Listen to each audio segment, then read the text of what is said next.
kudus-Mu yang murni dan yang maha kudus.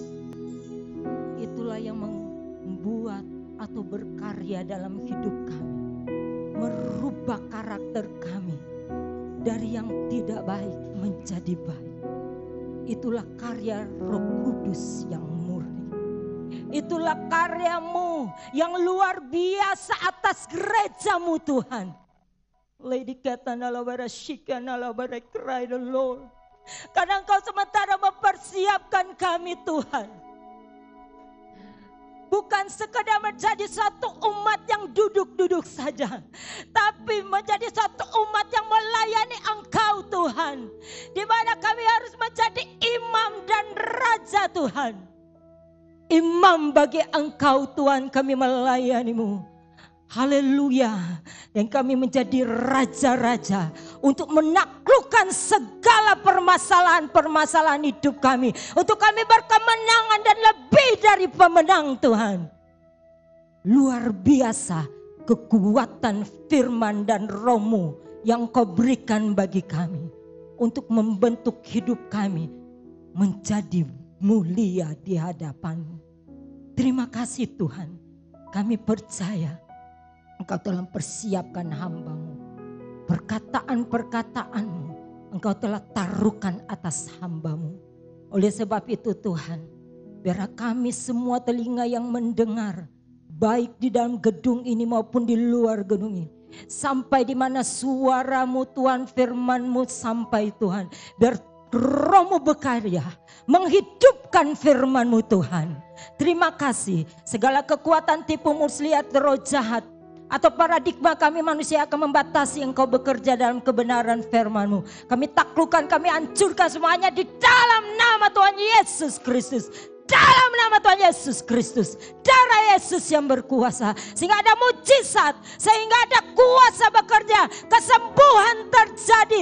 Terbuka jalan dalam setiap permasalahan. Haleluya. Ada sesuatu yang hidup. Ada sesuatu kemerdekaan yang terjadi dalam firman-Mu Tuhan.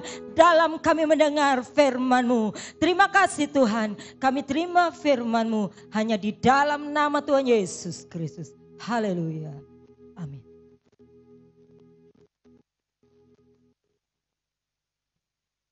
Shalom saudara. Puji nama Tuhan.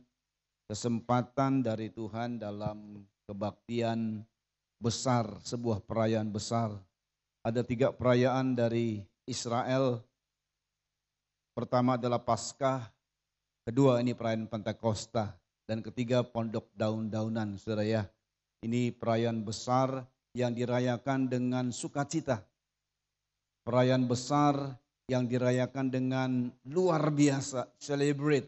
Ya, saudara, hari ini kita memperingati perayaan Pentakosta. Dan kita baca dalam Kisah Para Rasul pasal 2, kita akan membaca pada ayat 1, inilah kisah dari Pentakosta sampai ayat 13.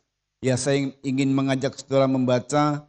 Saya baca ayat 1, saudara ayat 2 dan seterusnya sampai dengan ayat 13. Ya, puji Tuhan. Yang sudah menemukan katakan amin. Wah, baru sedikit. Yang sudah menemukan katakan amin. Ya, oke. Ketika tiba hari Pentakosta, semua orang percaya berkumpul di satu tempat, saudara.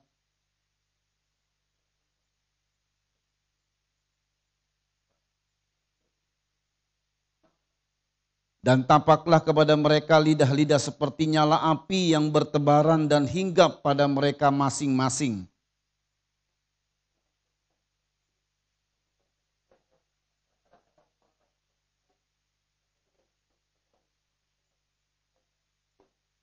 Waktu itu di Yerusalem diam orang-orang Yahudi yang saleh dari segala bangsa di bawah kolong langit.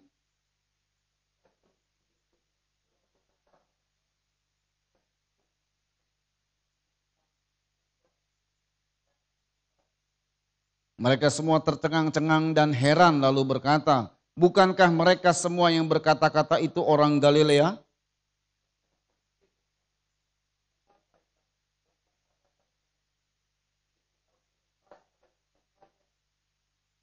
Kita orang Partia, Media, Elam, penduduk Mesopotamia, Yudea dan Kapadokia, Pontus dan Asia.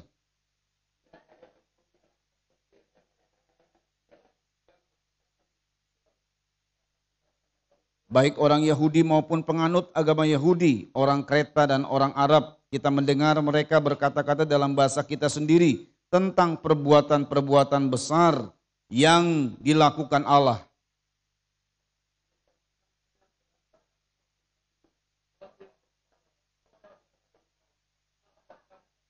Tetapi orang lain menyindir, mereka sedang mabuk oleh anggur manis. Amin. Saudara, ini kisah hal yang luar biasa, perayaan besar. Jadi Pentakosta itu ada dirayakan oleh orang Yahudi sampai sekarang.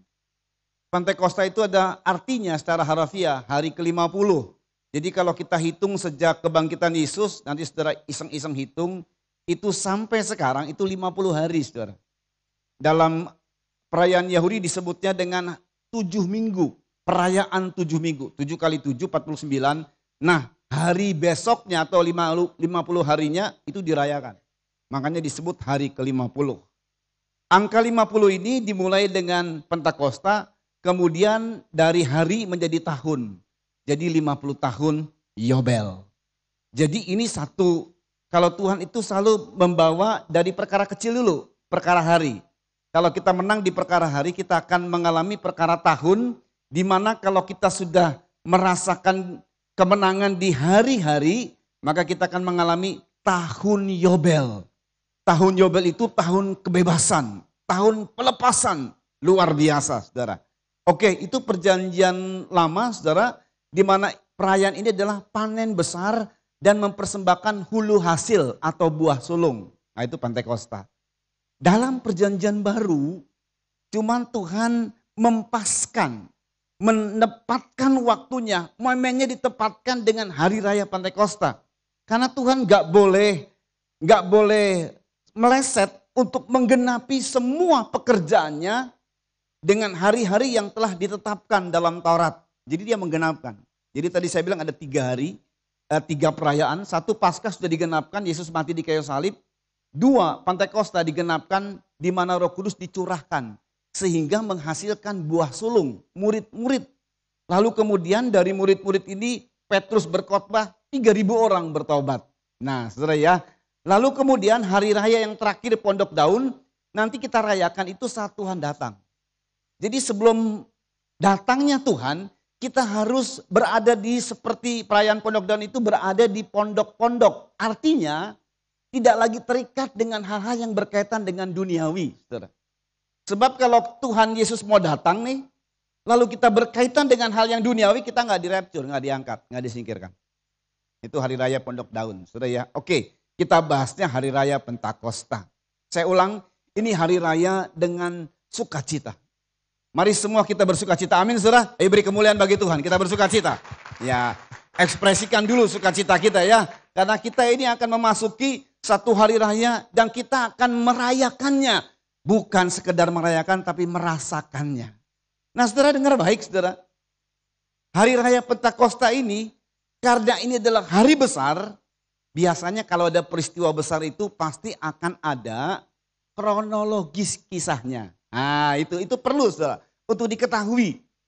Entah itu hari sesuatu peristiwa penting, sesuatu peristiwa besar. Ya misalnya nih seperti kemarin bom. Lalu dalam pertemuan pers di kepolisian menyebutkan kronologis. Nah, hari raya yang penting juga begitu sama. Hari raya yang menguntungkan juga begitu. Hari raya yang luar biasa juga begitu. Nah sekarang kita mesti tahu nih kronologis dari peristiwa besar yang terjadi. Mari kita simak baik-baik. Waktu itu semua orang ada yang berasal dari luar karena mereka mengembara oleh karena dicerai-beraikan di dalam zaman Nebukadnezar sehingga orang Israel ada di berbagai tempat. Saudara. Nah karena itu perayaan, jadi setahun 3 kali orang Israel harus kembali. Jadi mereka kembali dari daerah-daerah seperti Partia, Mesopotamia, Kabodekia, Arab dan lain sebagainya kembali. Mereka kumpul untuk merayakan Pentakosta. Tetapi murid-murid, kurang lebih 120 murid itu ada di loteng Yerusalem. Seperti yang Tuhan minta kepada mereka. Nantikan janji Bapa. Waktu mereka berkumpul disebutnya adalah mereka berkumpul orang percaya. Nah itu dia ya. Saudara percaya kepada Yesus? Coba angkat tangannya percaya kepada Yesus? Hari ini kita berkumpul, persis sama dengan peristiwa murid-murid. Mereka berkumpul di satu tempat. Hari ini kita berkumpul dan mendapat anugerah tempat ini karena kita digembalakan di sini, di kandang sini, kita kumpul di sini. Kandang lain, kumpul di kandang lain, sesuai dengan penggembalaan yang Tuhan tetapkan, saudara ya. Nah, kita berkumpul di satu tempat. Jadi persis dengan murid-murid ini. Orang percaya berkumpul di satu tempat. Lalu kronologisnya, tiba-tiba, ini pertama nih ya peristiwanya. Berkumpul di satu tempat, tiba-tiba kalau kita baca, turunlah dari langit suatu bunyi seperti tiupan angin keras. Itu kronologis pertama. Ada tiupan angin keras. Loh, kenapa ya harus begitu ya? Saudara, perhatikan baik-baik. Roh Kudus atau roh dalam bahasa Ibrani itu dinyatakan ruah. Ruah itu artinya udara. Ruah itu arti sederhananya udara. Nah, udara inilah, ini kita secara gampang saja nih. Karena ada udara, saudara bisa bernafas. Karena ada udara, kita bisa hidup. Betul ya? Kalau kita berada di ruang hampa udara, kira-kira bagaimana? Bagaimana? Mati. Jadi roh itulah yang memberi kehidupan. Jadi arti sederhana untuk memahami itu artinya udara. Udara itu seperti angin ini. Makanya dalam bahasa lain ada udara atau angin. Itu roh arti ruah. Karena ada udara kita hidup. Saudara, waktu pertama kronologisnya adalah ada tiupan besar. Ada hembusan. Ini kronologis terjadinya baptisan Roh Kudus, kepenuhan Roh Kudus. Itu yang pertama, ada udara yang muncul. Saudara, sebenarnya ini telah diungkapkan sama Tuhan. Kita baca ya, Yohanes 3 ayat 8. Tolong ditampilkan. Perhatikan baik-baik. Ini bicara mengenai sesuatu yang belum pernah terjadi dan baru akan terjadi. Tapi Yesus mengungkapkan lebih dahulu dalam Injil Yohanes pasal 3 ayat 8. Saya baca. Angin bertiup kemana ia mau dan engkau mendengar bunyinya. Tetapi engkau tidak tahu dari mana ia datang atau kemana ia pergi. Demikian halnya dengan tiap-tiap orang yang lahir dari roh. Nah, berkaitan dengan angin. Tapi ini bukan angin biasa, bukan. Ini adalah angin sorgawi. Artinya mau menghembus. Memberi hembusan. Ada maksud, saudara. Dengar baik, ini kronologisnya. Pertama adalah adanya udara, adanya angin yang bertiup dan memberi hembusan. Kenapa? Coba kita ayat sebelumnya. Ayat sebelumnya ini perhatikan. Karena Tuhan lagi bicara mengenai kelahiran kembali. Ingat ya, pada saat murid-murid dipenuhkan dengan Roh Kudus, itu mereka dilahirkan kembali. Karena baptisan Roh Kudus itu berkaitan dengan sebuah kelahiran. Nanti maksudnya apa nih? Tolong dibaca di ayat sebelumnya. Ayat 5 dulu, ayat 5. Tolong tampilkan ayat 5. Jawab Yesus, aku berkata kepadamu, sesungguhnya jika seorang tidak dilahirkan dari air, nah orang yang dilahirkan dari air sudah tahu baptisan air. Mereka mengalami nih murid-murid. Ya, semua saudara juga mengalami kan? Yang belum dibaptis coba angkat tangan. Yang belum dibaptis air, angkat tangan. Ya, anak-anak kecil wajar. Saya berdoa supaya semua bisa mengambil baptisan air. Saudara, ini baptisan air ini adalah satu hal yang Tuhan mau supaya kita bisa mengalami karena mau dilahirkan kembali. Sebab kelahiran kembali ini mesti ada dua syarat. Kalau salah satu tidak dipenuhi, cacat kelahirannya. Kayak begitu, saudara ya. Tuhan berkata, aku berkata kepadamu, sesungguhnya jika seorang tidak dilahirkan dari air dan roh, ia tidak dapat masuk ke dalam kerajaan Allah. Terus, apa yang dilahirkan dari daging adalah daging, dan apa yang dilahirkan dari roh adalah roh. Namun baptisan roh belum diketahui, belum pernah dirasa. Makanya Tuhan ungkapkan, Tuhan memberikan satu perumpamaan atau satu gambaran supaya bisa dimengerti. Terus kan, jangan engkau heran karena aku berkata kepadamu, kamu harus dilahirkan kembali. Terus, angin bertiup kemana ia mau dan seterusnya. Itulah orang yang akan lahir dari roh. Berkaitan dengan angin yang dihembus.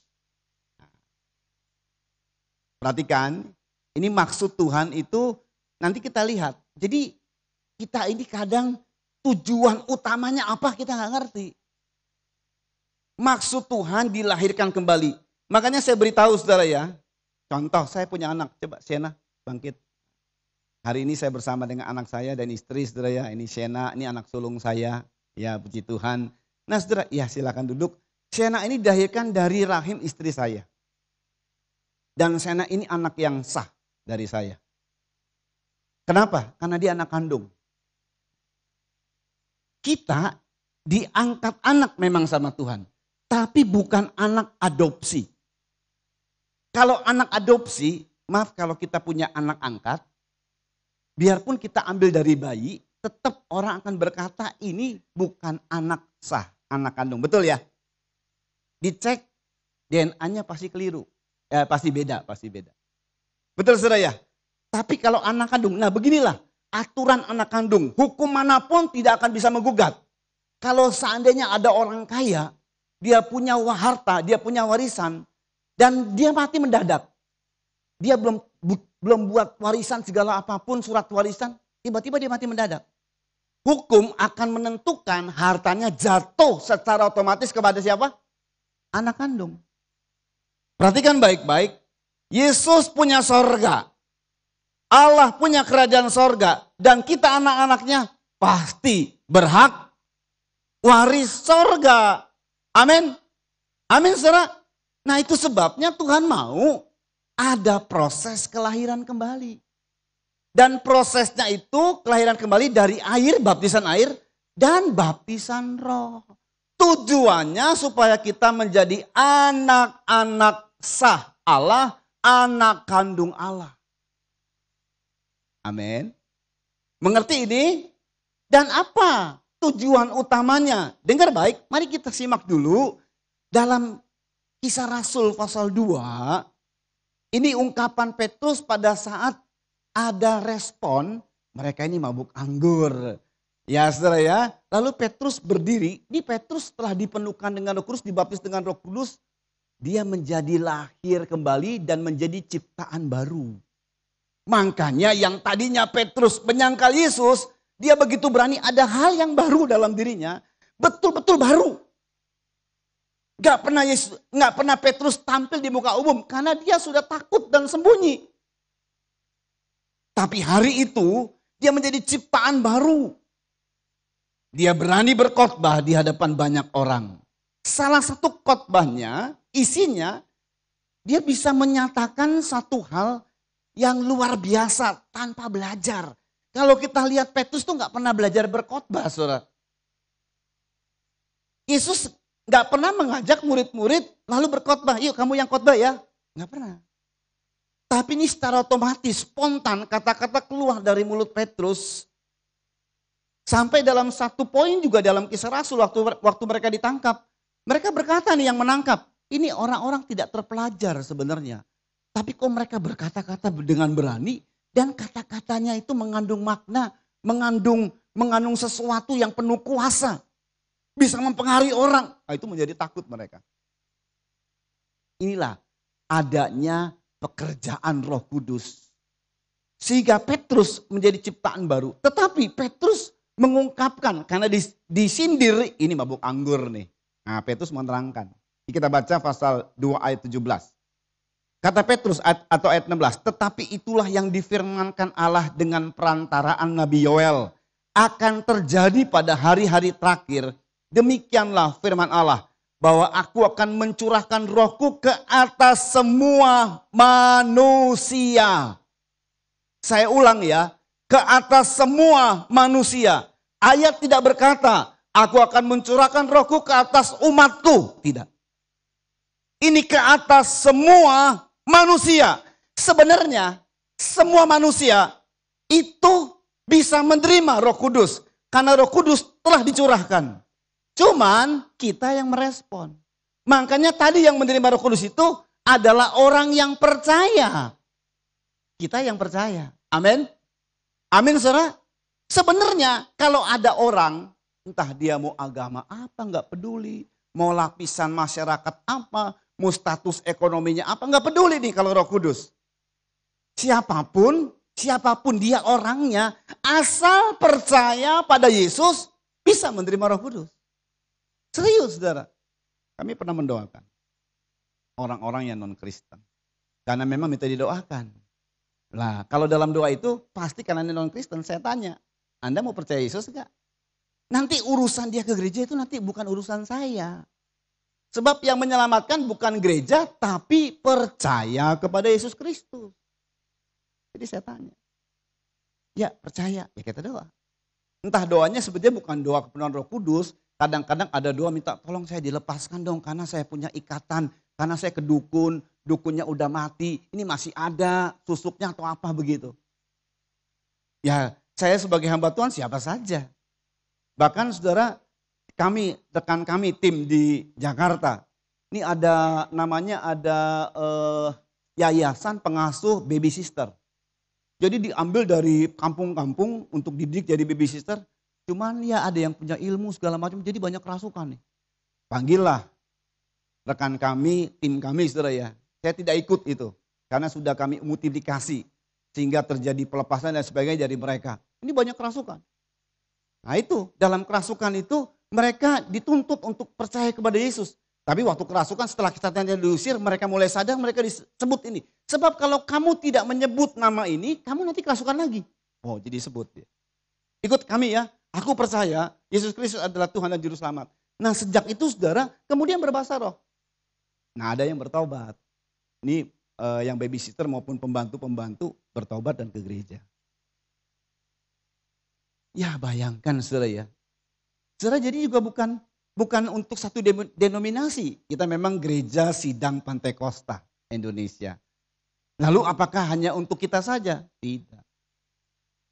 Saya berdoa seorang majelis GKI, saudara. Dia minta didoakan. Saya doakan, memang sih belum penuh. Diam. Ini dalam hati ini gimana penuh ya kalau diem aja ya. Tapi Tuhan bekerja lain, saudara. Waktu saya nggak tumpang tangan, tiba-tiba Roh Kudus seperti ada satu hembusan angin, bus masuk, langsung berbahasa roh. Saya teringat kalau orang-orang kalangan namanya kalangan reform, kalangan mereka itu menganggapnya gini, itu mah karena ada musik yang kuat, jadi ada suges, jadi bahasa roh itu karena suges, ada musik yang kuat, ada ini segala macam. Saya teringat dengan satu ajaran yang pernah dicetuskan oleh seseorang. Nah saya bilang, pasti ini kena pengaruh. Saya bilang, loh saya nggak ngapa-ngapain loh, nggak tumpang tangan kamu, nggak ngapa-ngapain, nggak ada suges antara kita. Tapi itu kehendak Tuhan. Dia berbahasa roh. Wah, dia sangat bersuka cita sekali. Banyak hal yang terjadi, orang HKBP, orang Gemim di kampung istri saya. Bayangkan di Kalimantan, saya pernah diundang di gereja Injili. Diundangnya untuk pelepasan. Kalau pelepasan pasti kaitannya dengan Roh Kudus. Berbahasa roh. Makanya semua lapisan. Rugi kita yang sudah tahu, yang sudah dapat fasilitas karena kita ada di Pantai Kosta, lalu nggak dapat apa-apa. Rugi. Perhatikan baik-baik, berarti apa sih maksudnya? Kenapa Tuhan mencurahkan rohnya kepada manusia? Dengar baik, siapapun manusianya, manusia itu punya roh, punya jiwa, dan punya tubuh. Tahukah saudara, roh manusia, siapapun dia orangnya, itu berasal dari Allah. Betul? Betul. Ini secara umum saya bicara dulu nih. Semua roh manusia itu adalah berasal dari Allah. Hanya manusia itu mengukung rohnya dengan dagingnya. Jadi rohnya bisa dikatakan padam atau mati. Rohaninya mati. Yang ada adalah hal-hal rohani yang kamuflase. Makanya amal, perbuatan menyelamatkan. Itu sebenarnya kamuflase. Kalau kita jujur, nggak ada orang yang memiliki amal yang lebih hebat daripada dosanya. Orang di sorga, cara menimbang dosa itu bukan yang diperbuat, tapi mulai dari pikiran dan hati. Kalau di dunia ini, orang yang berbuatlah yang dituntut di penjara. Betul ya? Kalau saya, ini misalnya terjadi peristiwa, ini saya memberi contoh sedikit saudara ya. Terjadi peristiwa, ada pembunuhan. Pasti orang yang pernah, jadi yang disangka ini, pertama adalah orang yang mana? Orang yang pernah mengucapkan gini nih, aku bunuh loh. Tapi dia nggak bunuh. Cuman ngomong doang. Pasti jadi tersangka. Masuk ke pengadilan. Dituntut dulu nih. Tapi diperiksa-periksa. Oh bukan dia yang bunuh. Jadi yang akan dihukum itu adalah yang berbuat tangannya membunuh. Itu yang dihukum. Tapi di sorga maaf saudara ya. Bukan yang diperbuat saja. Kalau itu muncul di hati. Kalau itu muncul di pikiran. Belum diperbuat nih. Sudah bersalah di mata Tuhan. Makanya gak ada orang yang dengan kebaikannya bisa menyelamatkan. Kalau ada orang yang bisa menyelamatkan dengan kebaikannya, Yesus gak perlu datang. Itulah sebabnya Yesus datang mati di kayu salib. Untuk membenarkan kita orang berdosa. Nah saudara dengar baik, roh manusia itu, jadi tujuan Tuhan itu membebaskan roh manusia supaya bertemu dengan Tuhan. Makanya Roh Kudus dengan roh manusia pada saat kita berbahasa itu bertemu. Karena rohnya sama, maka saat kita berbahasa roh sadar. Sekalipun bahasa itu tidak kita mengerti. Sadar kenapa? Rohnya sama, roh Allah sama roh kita. Kalau ada orang kerasukan, kesurupan, orang itu gak sadar karena jenis rohnya berbeda. Jadi kalau ada orang yang berbahasa roh, seperti berbahasa lidah asing, dia gak sadar, ini kerasukan. Harus sadar. Tapi waktu kita mengungkapkan, itu bahasa yang lain. Nah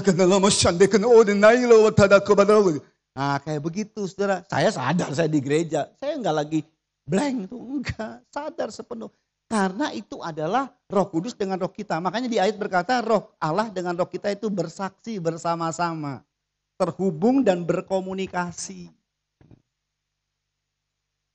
Jadi kehadiran Roh Kudus itu ingin semua manusia dilepaskan dan bebas rohnya untuk bertemu lagi dan terhubung lagi dengan Allah. Makanya sebenarnya kehadiran Roh Kudus itu mengembalikan suasana sebelum Adam dan Hawa jatuh dalam dosa. Di mana Allah dan manusia bisa berkomunikasi. Betul kan? Allah dan manusia bisa berkomunikasi. Makanya hubungan ini disambungkan lagi dengan hadirnya Roh Kudus. Ini sebenarnya untuk semua manusia loh.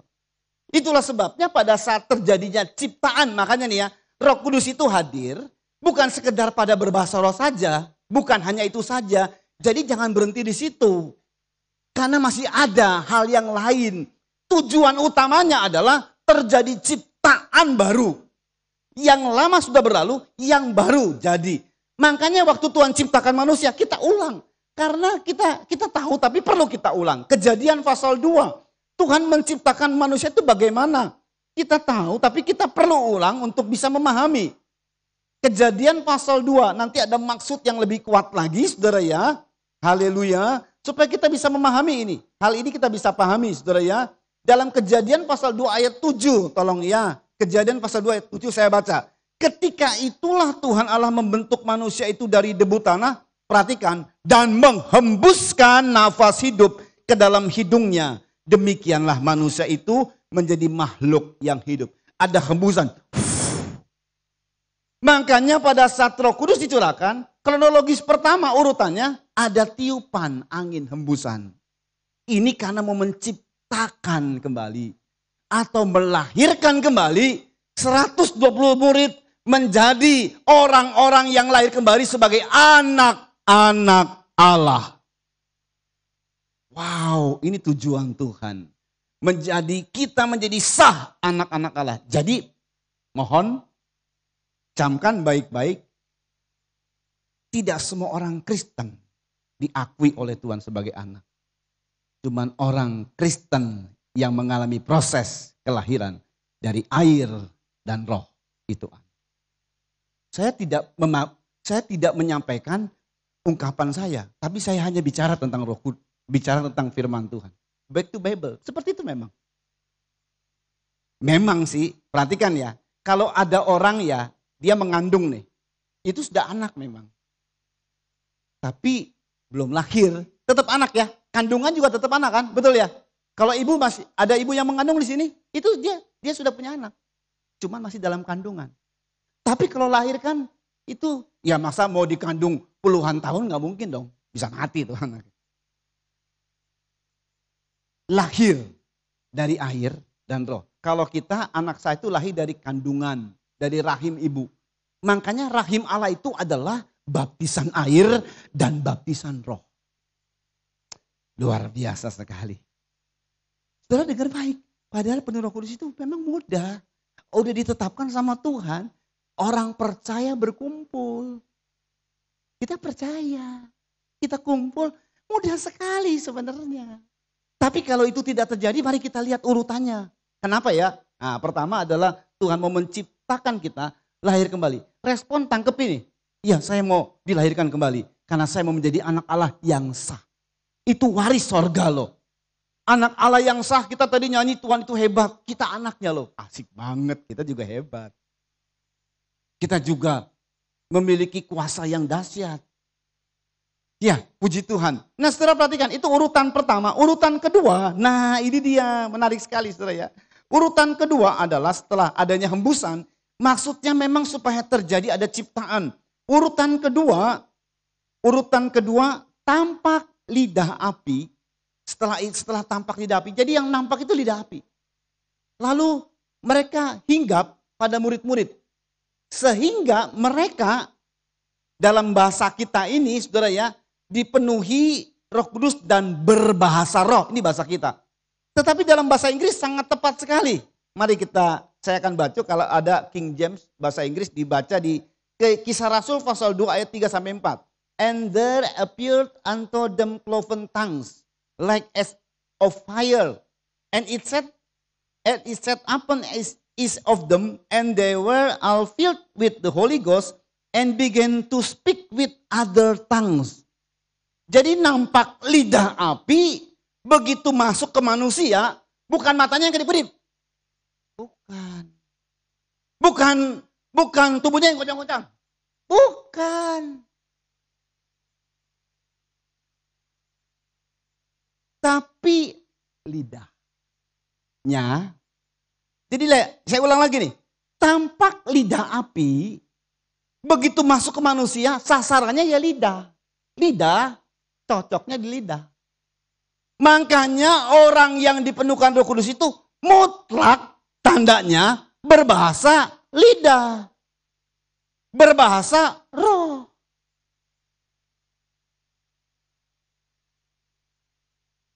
Tampak lidah api, lalu dia masuk ke manusia, dipenuhi begitu masuk ke manusia.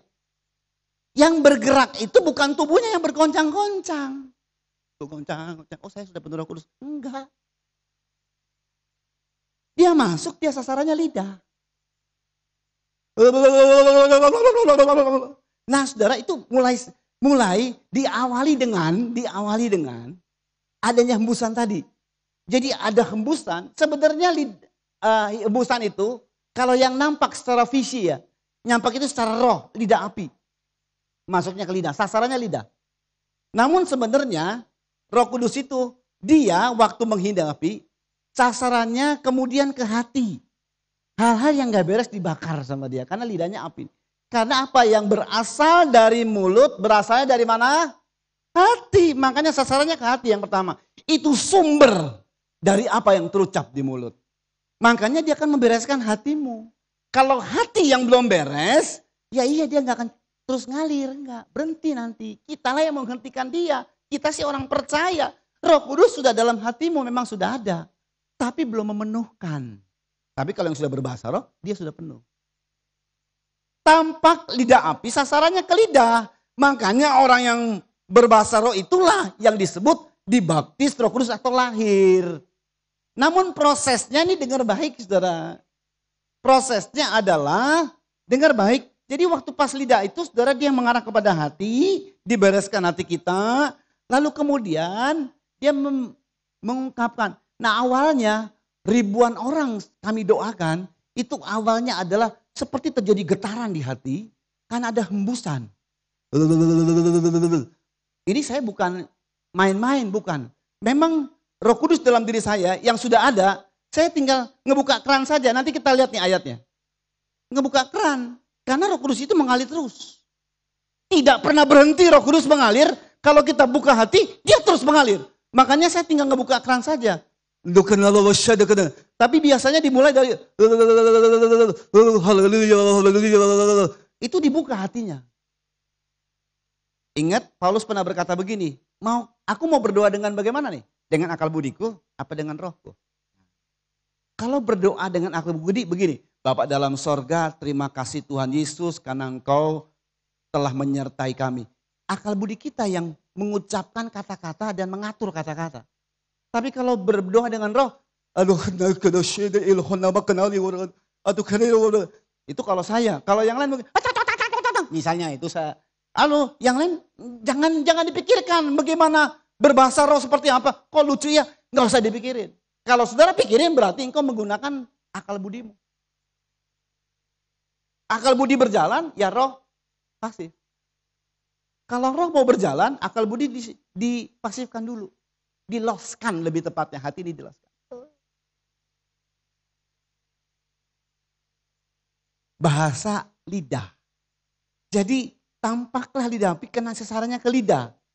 Nah, lalu kemudian urutannya, kalau dalam bahasa Indonesia, di ayat 4 ya, maka penulang mereka dengan Roh Kudus, lalu mereka mulai berkata-kata dalam bahasa-bahasa lain.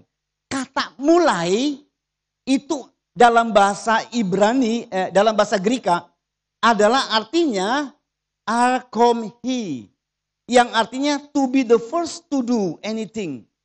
Jadi dia betul-betul memulai sebagai awal manusia. Saya mau tanya, awal manusia apa saudara? Awal manusia di mana awalnya manusia? Bayi. Betul gak sih? Saudara berasal dari mana pertamanya? Awalnya. Dari mana? Apa udah langsung gede begini? Udah gede gini kamu? Enggak, dari bayi. Nah, awal bayi yang paling akan bereaksi begitu bayi lahir. Apa yang terjadi kalau bayi lahir? Iya kan?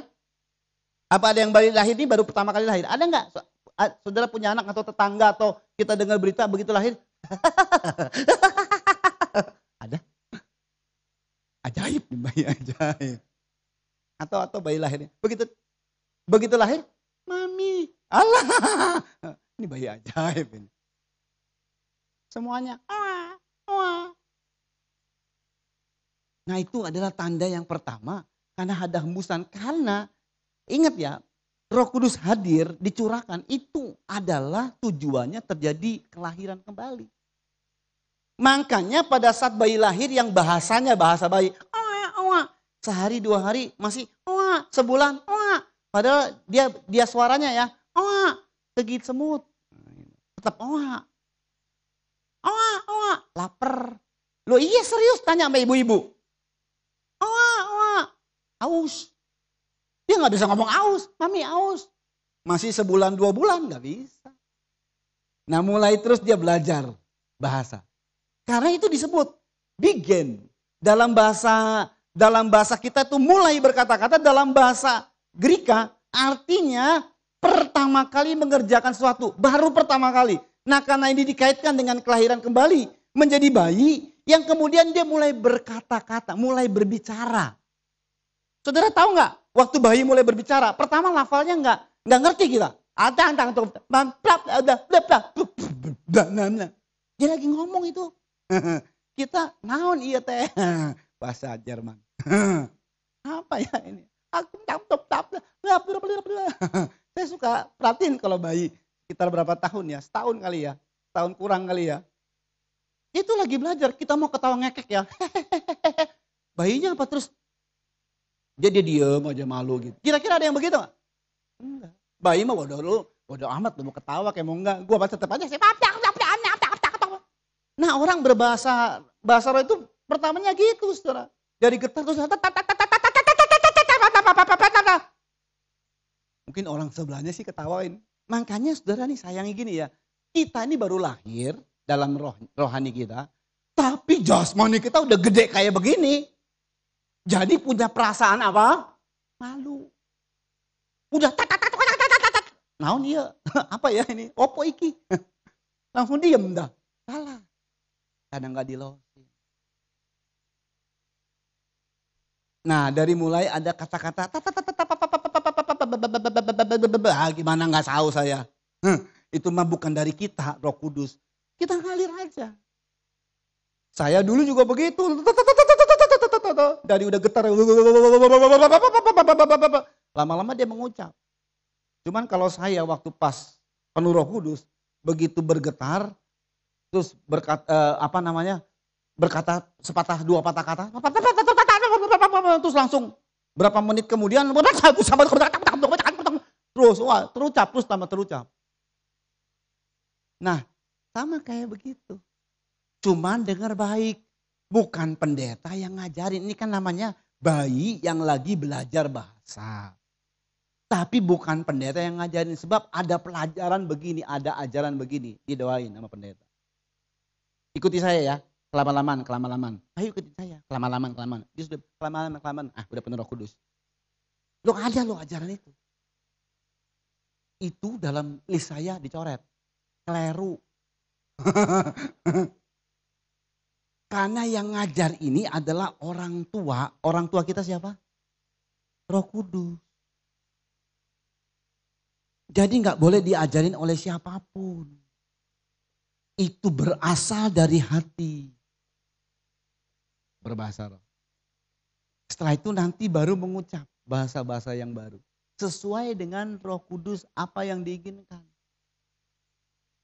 Jadi sebenarnya waktu saudara ada hembusan dari ke hatimu, dihembus, lalu saudara bergetar, itu sudah lahir sebenarnya. Nah tinggal saudara loskan, terus jadi ada, makanya saya bilang bahasa roh itu, bahasa lidah itu berasalnya dari hati. Tapi yang paling banyak menahan pikiran. Apa ini? Malu dan lain sebagainya. Tapi saya beritahu, ini baru kronologisnya ya. Tapi belum di situ, belum selesai di situ. Memang pada saat murid-murid dipenuhkan dengan Roh Kudus, ada dua kelompok yang muncul. Kelompok yang positif mengatakan begini, apa ini? Mereka tercengang-cengang dan berkata, apa ini? Kami ingin tahu. Saudara, saya ingin nyatakan ya. Ayat 12, mereka semuanya tercengang-cengang dan sangat termangu-mangu sambil berkata seorang kepada yang lain. Apakah artinya ini? Jadi ada yang ingin cari tahu dan haus. Orang yang kelompok ini, dia sampai kepada klimaks waktu mendengar Petrus ngomong, khotbah, dia muncul. Ayat selanjutnya adalah, dia berkata begini klimaksnya, di Kisah Para Rasul pasal 2 ayat 37. Ketika mereka mendengar hal itu, hati mereka sangat terharu. Lalu mereka bertanya kepada Petrus dan rasul-rasul yang lain. Apakah yang harus kami perbuat saudara-saudara? Nah itu. Ada kelompok yang ingin mengerti lebih dalam lagi. Ingin diajar. Ini kelompok yang rendah hati. Kelompok yang mau meresponi dengan positif. Kelompok yang mau mengalami pengalaman dalam Roh Kudus. Dan inilah sebabnya orang-orang ini kemudian klimaksnya berkata, tolong kami, apa yang harus kami lakukan? Petrus bilang, bertobatlah dan kamu akan menerima karunia Roh Kudus. Karunia Roh Kudus diawali dengan dibaptis Roh Kudus, lalu kemudian, makanya tidak sekedar pada baptisan Roh Kudus, tidak sekedar pada berbahasa lidah. Ada hal yang luar biasa. Tapi kelompok yang lain nyebut begini, mereka mabuk anggur manis. Tapi saya beritahu, kelompok ini biarpun dia menyindir, tapi ada alasan. Alasannya apa? Memang karena Roh Kudus pada saat bekerja membuat murid-murid mabuk anggur. Mabuk anggur gimana nih? Karena mereka pada saat berbahasa roh ya. Nah kalau berbahasa rohnya begini saudara. Nggak ada orang yang bilang mabuk anggur. Lagi semedi murid-murid. Mereka nggak begitu.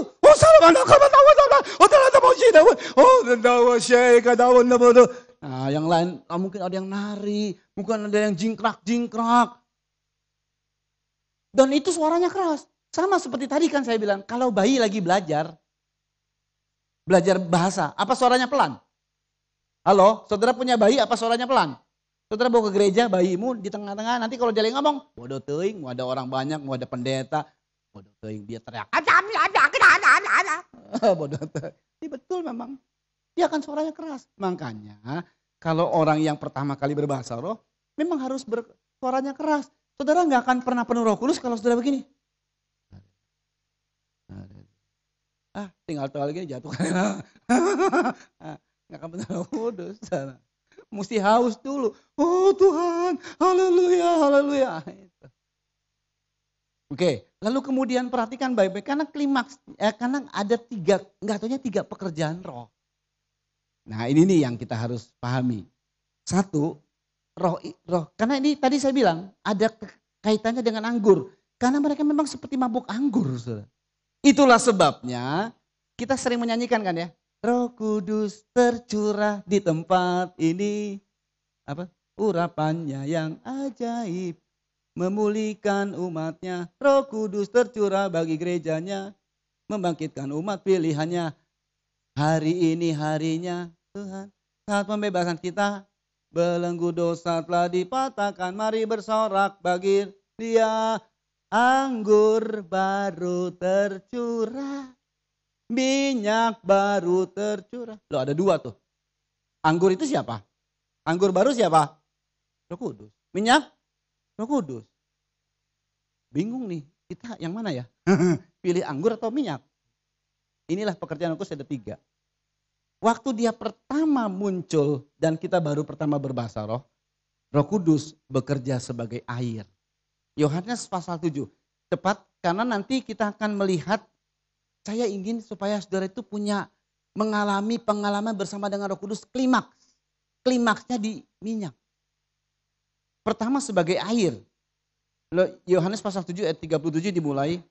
Dan pada hari terakhir yaitu pada puncak perayaan itu Yesus berdiri dan berseru. Barang siapa haus baiklah ia datang kepadaku dan minum. Barang siapa percaya kepadaku seperti yang dikatakan oleh kitab suci dari dalam hatinya akan mengalir aliran-aliran air hidup. Itu Roh Kudus pertama kali datang kepada kita. Pengalaman kita pertama kali waktu kena Roh Kudus tersentuh dengan Roh Kudus itu seperti air dia bekerja. Dan waktu kita berbahasa roh, pertama kali berbahasa roh itu seperti air. Jangan berhenti di situ. Mesti melanjut.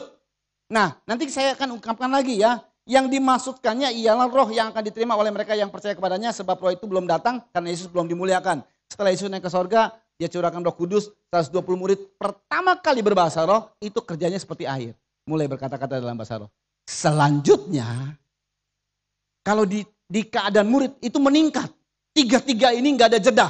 Hari itu juga mereka mengalami. Pertama seperti air, kedua Roh Kudus naik seperti anggur. Anggur apa sih tujuan orang minum anggur? Sekarang kita akan mengambil positifnya.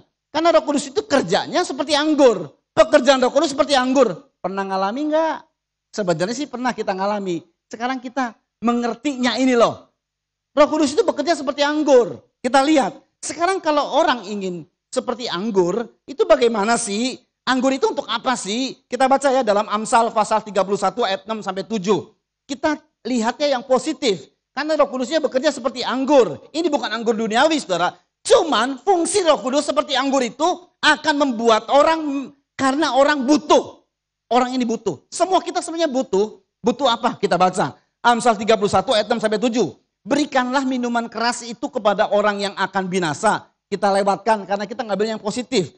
Dan anggur itu kepada yang susah hati. Anggur itu memang arahnya kepada yang susah. Saya mau tanya sama saudara, saudara pernah susah enggak? Siapa yang pernah susah angkat tangan? Ini keren banget, yang lain gak pernah susah. Atau, coba saya ulang kembali. Loh kita mau jujur di hadapan Tuhan loh. Siapa yang pernah susah angkat tangan? Pernah apa sering? Susahnya susah ringan atau susah berat? Sampai kadang-kadang lebih baik mati aja dah, minum baygon. Aduh capek hidup ini, udah sedih, nangis, gak ada yang nolong. Mendingan bunuh diri di Pontoge. Bunuh diri di Pontoge. Saudara, Roh Kudus seperti anggur, itu tujuannya memang kepada yang susah. Kalau kita susah, itu dia tepat seperti anggur. Karena orang yang susah perlu anggur untuk apa? Ya perhatikan. Biarlah ia minum dan melupakan kemiskinannya atau kesusahannya dan tidak lagi mengingat kesusahannya. Karena Roh Kudus bersifat menghibur. Waktu kita berbahasa roh. Kalau kita, ini orang susah ya, makanya orang susah itu cari sesuatu yang menenangkan. Sebenarnya susah itu menimbulkan panik, panik, lalu hati yang gelisah dan butuh tenang. Makanya kenapa ada orang ngerokok. Konon, karena saya nggak pernah ngerokok, konon kalau orang rokok itu lagi susah nih, tenang, konon, betul, karena ada zat nikotin menenangkan. Begitu rokok kurang, ngambil heroin, narkoba, isinya semua ketenangan. Betul ya? Tapi kalau kita terlibat di situ, kita semakin hancur. Makanya Tuhan menyodorkan ini hal sorgawi. Namanya anggur sorgawi, yaitu Roh Kudus. Fungsikanlah dia seperti anggur. Dia tidak sekedar hanya menghibur saudara, tapi menolong saudara. Waktu dia seperti anggur, maka kesusahan kita diangkat oleh dia. Bukan sekedar cuma lupa, tapi memang Tuhan angkat. Betul-betul Tuhan angkat. Karena kaitan Roh Kudus seperti anggur ini menyentuh ke jiwa kita. Jiwa itu tuh, makanya banyak orang yang akhirnya depresi, stres, lalu sakit jiwa. Kita ada roh, ada jiwa, ada tubuh. Air, Roh Kudus sebagai air, itu dia kena roh kita. Makanya orang yang berbahasa roh ini sudah berbahasa roh. Tapi kok jiwanya kok gampang ambruk ya. Bentar-bentar khawatir, bentar-bentar cemas, bentar-bentar takut. Ke gereja mah ke gereja, bahasa roh. Tapi kok takut, khawatir, cemas, bingung, rumit, gampang putus asa, nggak punya harapan. Ini jiwanya belum disentuh sama Roh Kudus. Nah, jadi Roh Kudus itu bekerja untuk jiwa kita. Sehingga kita punya ketenangan. Ada masalah tenang kok. Ada masalah susah dalam hidup, tenang. Dan Tuhan akhirnya berkati. Karena kalau kita tenang menimbulkan percaya. Percaya itulah yang membuat keajaiban terjadi. Mujizat terjadi. Apa yang kita doakan dikabulkan oleh Tuhan. Karena percaya. Tapi bagaimana orang percaya itu kalau dia khawatir, nggak percaya dia. Dia ragukan Tuhan. Khawatir, cemas, Roh Kudus siapkan. Ada, Roh Kudus memberikan fungsinya sebagai anggur untuk bukan cuma sekedar melupakan, tapi mengangkat semua beban kita. Luar biasa, sudah. Satu kali saya pelayanan di Semarang, di GPD Semarang. GPD Citarum, saudara ya. Ada satu orang, satu istri. Ini istrinya ini seorang istri mau dicerai sama suami. Suaminya ini pelayan Tuhan loh. Waduh, stres banget. Saya ini sebenarnya nggak ada kaitan-kaitan yang macam-macam gitu loh. Saya ini Pantekosta yang dari dulu, Pantekosta Roh Kudus itu berbahasa roh gitu. Nah, saya dalam pengalaman pelayanan Roh Kudus, ingat loh, bukan kadang-kadang ada yang keliru juga. Yang belum penuh Roh Kudus, mari saya baptis dengan Roh Kudus. Lu pendeta mana ya yang berani baptis dengan Roh Kudus? Kami itu cuma alat, yang baptis Roh Kudus itu Tuhan sendiri. Enggak pernah boleh ada orang yang campur tangan dalam baptisan Roh Kudus. Kami cuma alat, memberi suges saja. Oh, kalau dipegang kan ada rasa suges, rasa disentuh, rasa bebannya ke sharing, lalu dia merasa bebas, lama-lama rohnya semakin mengalir. Begitulah. Singkat ceritanya orang ini saudara di dalam kami layani sampai waktu pas dia sakit hati, waktu pas dicabut sama Tuhan sakit hatinya melengkung tubuhnya, ambil teriak, sambil melengkung. Satu kali dalam satu doa saya bilang sama dia, kamu akan memulihkan suamimu, tapi lewat kamu sendiri. Saya nggak ngerti tuh. Udah satu kali terjadi, tiba-tiba waktu saya bicara mengenai anggur sorgawi ini, saudara. Nah, kalau anggur sukacita, saudara. Betul ya? Anggur itu kan menimbulkan sukacita, betul ya? Nah, sukacita itu biasanya cenderung bagaimana? Tertawa. Makanya tertawa dalam roh itu juga tidak sesat. Karena ada pengalaman. Tapi tidak semua orang tertawa dalam roh. Ada orang yang sukacita, nangis, ada nggak? Berpuluh-puluh tahun saudara ini nggak ketemu. Begitu ketemu, kira-kira tertawa atau nangis? Pelukan. Kayaknya rada kawat kalau puluhan tahun gak ketemu terus pelukan dia ketawa dua-dua. Nangis dulu pasti. Nangis. Itu bukan karena sedih, bukan cita. Jadi cuma jangan dipatok. Harus tertawa. Nah itu dia kelirunya. Jadi jangan menjadi sebuah doktrin. Tapi pengalaman. Pengalaman tidak jadi doktrin. Kalau doktrin ini yang di Alkitabiah. Sukacita. Nah pada saat itu singkat cerita. Lalu dia waktu pas dalam kebaktian Pentakosta begini. Di tahun 2000 sekian. 2002 kalau nggak salah ya. 2002 atau 2003. Dia ke gereja tempat lain. Saya melayani di tempat GPD. Dia tempat lain. Memang dia di situ. Udah begitu saudara. Waktu dia ke gereja. Dia penuh dengan sukacita. Lalu dia berbahasa roh sambil tertawa. Nah itu yang betul saudara ya. Jadi diajak sama Tuhan seperti bercanda gitu loh. Supaya menghilangkan kesusahannya. Jadi dia bahasa roh. Ini gak bisa bahasa Indonesia, bahasa roh. Makanya sukacita besar sekali. Dia pulang itu, dia gak mau ketemu siapa-siapa. Izinkan aku sehari aja untuk menikmati sukacita ini. Jadi dia bahasa roh, dia doa, masuk kamar doa. Mamanya ya, waduh kan ini kan lagi stres ya, ada urusan dengan suami.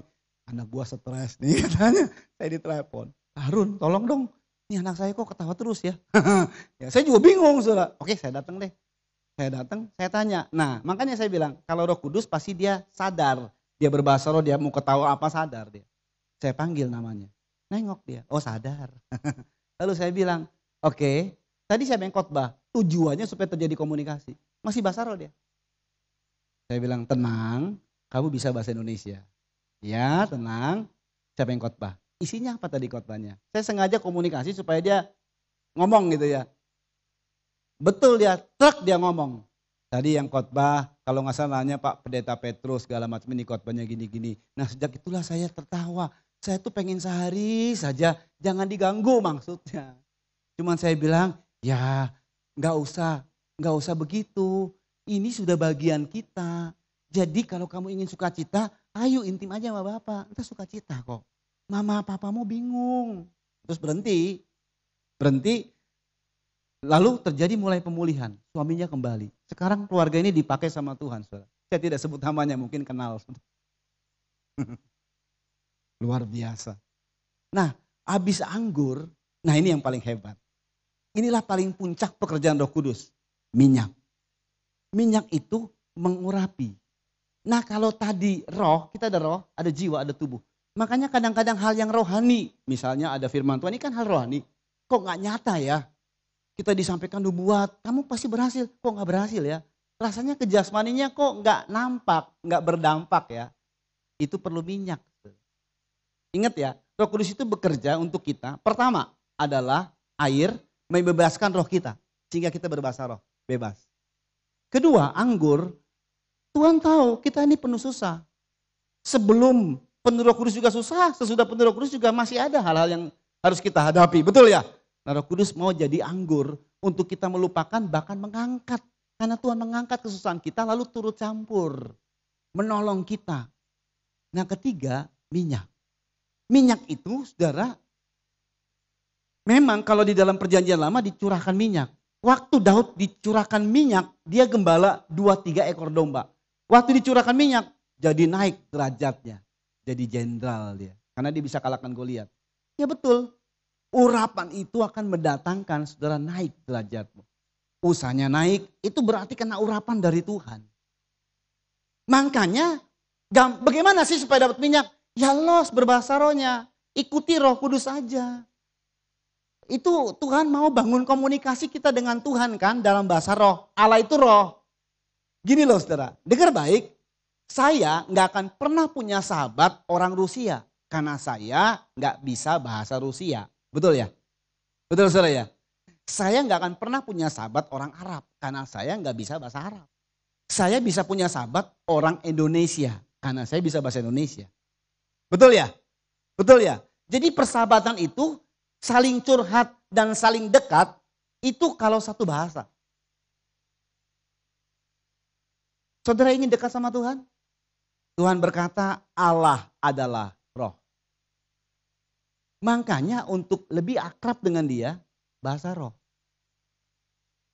Mengerti saudara? Mengerti? Coba siapa yang mengerti yang katakan? Itu. Saya, katakan saya sedikit bisa bahasa Jawa. Tapi nggak akan punya teman akrab orang Jawa. Kalau dia ngomong Jawa terus. Kagak ngerti saya di satu ketika. Apa sih maksudnya? Orang mudeng. Nah, cuman gitu taunya orang mudeng. Lalu lanjutnya, apalagi kalau bahasanya sudah inggi. Kagak ngerti lagi. Tapi saya bisa ngomong dengan orang Indonesia, dia curhat, saya curhat. Deket saya. Karena bahasanya sama yang dimengerti. Makanya Allah itu roh. Akan enaknya kalau kita bahasa roh. Aduh, akrab sekali dengan dia. Jadi bagaimana caranya supaya diurapi? Sebenarnya kalau ada pengurapan segala macam, sebenarnya itu cuma suges-suges doang. Bukan hamba Tuhan yang mengurapi. Sama sekali bukan, keliru. Kalau ada hamba Tuhan bilang, aku yang mengurapi dia, keliru. Karena ini adalah pekerjaan Roh Kudus. Semua ini murni dari Roh Kudus. Kami cuma memberikan suges saja. Ya kan, coba ya jemaat ya. Rasanya kan kalau ditumpang tangan sama gembala, rasanya gimana gitu ya. Daripada gembala, tangan. Jadi ada sentuhan gitu loh. Aduh enak banget. Biarpun gembalanya gak doain tapi tumpang tangan, aduh enak banget. Rasa ada kasih yang mengalir. Betul gak? Oh di Alkitab juga begitu saudara. Waktu Elisa bilang sama Naaman, cemplungkan dirimu ke sungai Yordan 7 kali. Naaman bilang, aku kira dia datang nempel-nempel tubuhku gitu. Pengen Naaman juga ditempel-tempel tubuhnya. Tak sembun tanggap yang penting ditempel-tempel gitu kan ya. Diusap, dijamah gitu, didoakan gitu. Ini dianggap juga enggak saya, nyemplung. Ketemu juga enggak, nyemplung. 7 kali di sungai Yordan. Marah-marah dia. Emang yang memberikan pertolongan ya Tuhan saudara. Kita mah cuma saluran. Amin saudara. Jadi kalau saudara merasa nih, makanya loskan. Setelah saudara merasa, ini tingkatnya nanti dari Tuhan sendiri. Ada urapan dari Tuhan. Makanya dalam Kisah Rasul tadi, ayat-ayat terakhir yang kita tadi sudah baca juga. Hari-hari terakhir akan dicurahkan Rohku atas manusia. Teruna-terunamu akan bernubuat. Anak-anakmu akan bernubuat dan orang-orang tuamu akan mendapat penglihatan. Teruna dapat penglihatan, anak-anak nubuat, orang tua mendapat mimpi. Itu artinya dipakai, diurapi, kena minyak, peringkat rohaninya naik, dipakai oleh Tuhan. Saksian terakhir anak saya Sena, ini usianya 18 tahun. Kemarin dia bersaksi saudara, di perpisahan terakhir di sekolahnya di negeri. Ada mungkin kurang lebih 20 orang ya. Ada 20 orang atau belasan orang lah yang perpisahan dengan dia. Ini semuanya bukan anak Tuhan loh. Tiba-tiba dia bilang dia dapat kesempatan bicara terakhir. Dia bilang anak saya gini, teman-teman, ada pesan Tuhan dari pertama saya datang kemari. Tuhan bilang, kamu harus doakan teman-temanmu. Ini teman-temannya bukan Kristen, karena di negeri. Duh, gimana Tuhan? Tandanya dapat pesan terakhir. Dia ngomongnya yang terakhir. Ya udah, mumpung terakhir dia ngomong, kamu mau benci sama saya silakan, tapi ini Tuhan bilang sama saya, siapa yang mau didoakan? Saya pendeknya pesan Tuhan mau disampaikan sama teman-teman. Sudah tahu yang mau didoakan angkat tangan. Yang paling pertama angkat tangan siapa? Yang paling bandel. Datang. Nangis. Semua didoakan. Nangis. Itu namanya diurapi. Amin saudara. Masih muda? Iya. Kan Tuhan bilang semua lapisan sebenarnya. Itu urapan itu berdampak ke jasmani. Saudara nanti naik derajatnya, kalau di jasmani saudara ekonominya gajinya naik. Lo serius loh, yang kena urapan dari Tuhan itu naik, levelnya naik. Sakit disembuhkan, hal-hal yang berkaitan dengan jasmani dibereskan sama Tuhan. Makanya loskanlah Roh Kudus bekerja. Karena dia mau mencapai klimaks dalam pekerjaannya untuk dirimu. Nah ini yang namanya pemulihan sampai berdampak sampai ke jasmania saudara. Mau nggak ditolong? Mau nggak dipulihkan? Mau nggak jasmaniamu sampai dipulihkan oleh Tuhan? Iya. Izinkanlah, luaskanlah Roh Kudus bekerja. Yang sudah berbahasa roh, loskan, nikmati. Jangan dihalangi ya. Sebentar kita akan berdoa, 10 menit sajalah saya minta. Yuk pemain musik yuk. Nyanyian berhembuslah Roh Kudus. Sekian menit saja. Yuk kita sekian menit. Loskan Roh Kudus bekerja. Yang sudah berbahasa loskan. Biar itu misal sampai terjadi klimaks mabuk anggur. Seperti seorang mabuk, silakan. Ada mungkin yang tertawa, yang menari. Intinya penuh dengan sukacita meluap-luap. Ayo loskan. Engkau butuh supaya hal-hal yang susah Tuhan angkat. Tekanan-tekanan dalam jiwamu Tuhan angkat. Loskan. Dan izinkan sampai klimaksnya. Jadi kalau Roh Kudus diizinkan, dia akan bekerja sampai klimaks. Mengurapi saudara. Begitu pulang dari sini, lihat ada hal-hal yang dahsyat yang kau alami. Oh, berhembuslah Roh Kudus di tempat ini. Berhembuslah Roh Kudus dengan kuasa. Pulihkanlah gerejamu. Pulihkanlah gerejamu di akhir zaman. Berhembuslah. Ya, izinkan angin ini sudah hadir dan dihembuskan ke saudara. Oh, haleluya. Sekarang, haleluya. Urapi kami, urapilah kami dengan minyak baru, amin. Penuhilah kami. Izinkan, luaskan Roh Kudus bekerja atasmu. Semua kita, engkau layak menerimanya dan kau sudah menerimanya. Luaskan Roh Kudus bekerja. Kami rindu melihat kuasa-Mu. Haleluya. Kita berdiri semua. Haleluya. Oh, haleluya. Urapilah kami. Ya. Urapilah kami Tuhan. Haleluya.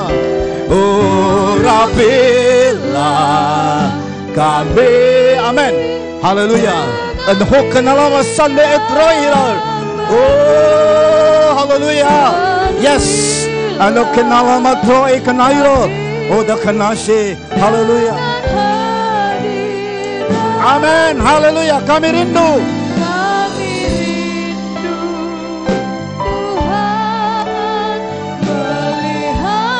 Kuasa-Mu, haleluya, dicurahkan di tempat. Musik saja, musik. Tuhan sayang sama kita, makanya hari ini Tuhan ungkapkan. Tuhan tahu kesusahanmu, Tuhan tahu pergumulanmu. Hari ini Tuhan berkata, aku mau memulihkanmu. Biar ini terjadi terhadap dampak sampai ke jasmaniamu. Hari ini pertolongan Tuhan, pemulihan Tuhan hari ini terjadi. Izinkan Roh Kudus, kita andalkan Roh Kudus. Itu yang memulihkan kita. Yang sudah berbahasa roh terus berbahasa roh, haleluya. Oh, urapi kami. Urapilah. Saudara berbahasa roh. Yes, yang sudah bergetar terus luaskan getarannya. Di mulut luaskan. Mengalir, haleluya. Urapilah kami dengan minyak. Ya, terus berbahasa roh. Yang jemaat berbahasa roh. Penuhilah. Satu ada yang nyanyi. Yang lain berbahasa roh silakan. Dengan hati. Udah kanda mungkin alawat. Terima. Haleluya. Ada hembusan Tuhan. Terima. Yes. Terima dalam nama Yesus. Terus terima. Ada zaman Tuhan mengalir atasmu. Enokina ilamatra de horelas. Ada hero ikena lana watrai. Makasih mengalir. Oh, mengalir, haleluya. Terus, haleluya. Loskan. Yes. Pemulihan terjadi, haleluya.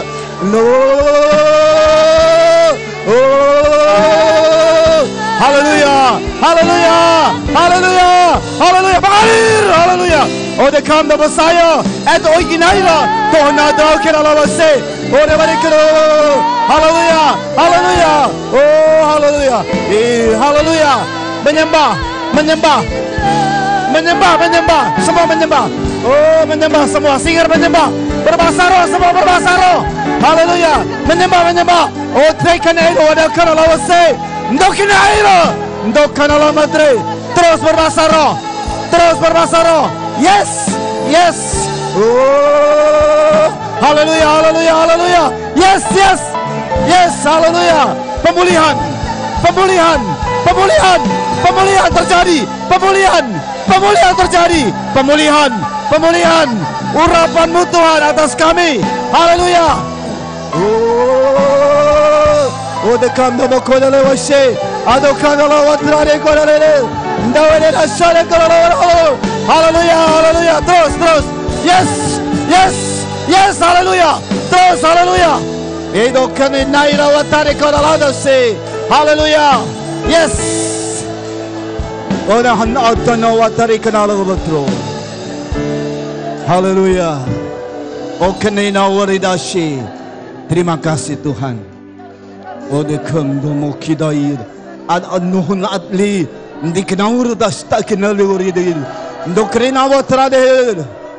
Oh, dekam domo kemnayala. Oh, haleluya. Yes, yes, sedang mengalir. Terus, terus, haleluya. Sedikit waktu lagi sampai klimaks.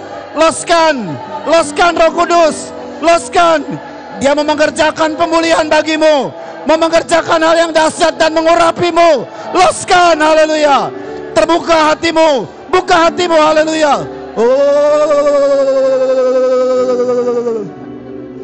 ano huda ayala daat likna nyamutra dedas dunnaira akrai kholi da bukra da kamnaira dekan okana staira nat luri da kamnaira dasa arhun ardair ndir to kanala matroira halo da wasai in moda da halo di kanur da atli oh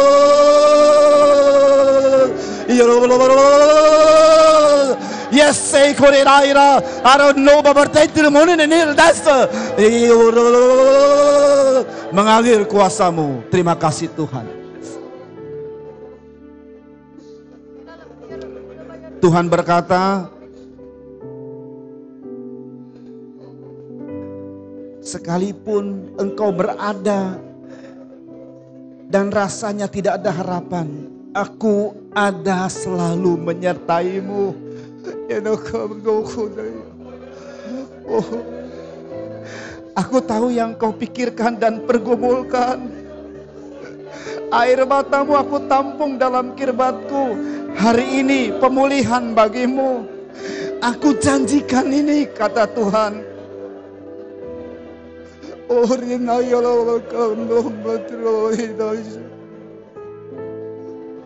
Tuhan, untuk gerejamu ada banyak hal. Ada banyak hal, benturan sana sini terjadi. Engkau adalah damai sejahtera. Dan turunlah kekuatan kuasa damai sejahtera ini. Benar-benar terjadi damai sejahtera atas mereka semua. Sehingga tidak lagi saling benturan satu dengan yang lain. Tapi yang ada kasih Kristus. Haleluya. Tidak perlu saling menyalahkan. Karena kami adalah bagian dari tubuh Kristus.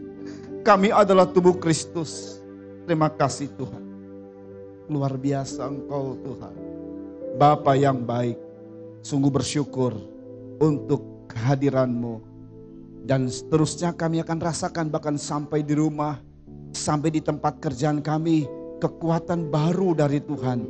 Atas kami. Terima kasih Bapa. Dalam nama Yesus Kristus. Kami alaskan doa dan penyembahan kami yang kami beri kepadamu. Yesus Kristus kekasih kami. Haleluya. Yang diberkati sama-sama katakan amin. Tuhan memberkati.